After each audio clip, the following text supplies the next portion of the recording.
Welcome to the Get Up Guys Daily Dose Podcast. Get up, guys.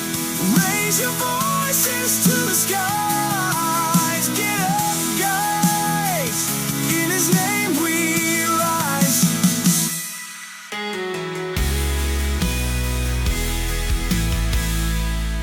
I'm kind of a people watcher, especially when I visit new cities with different cultures and rhythms.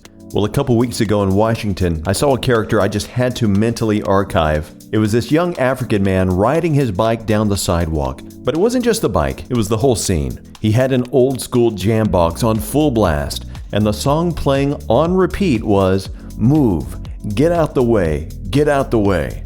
Now, if you know the song, you know it's not exactly polite. It sounds aggressive, like this guy was clearing the streets with sheer volume. But here's the twist. He wasn't barreling down the sidewalk like a man on a mission. He was just slowly weaving around pedestrians, one hand on the handlebars, and the other holding a giant bubble wand, leaving a trail of floating bubbles behind him.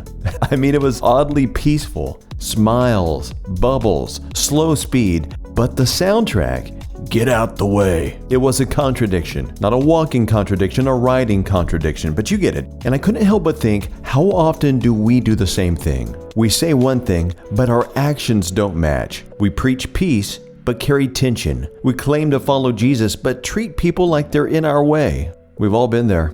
James 3:10 says, "Out of the same mouth come praise and cursing. My brothers and sisters, this should not be."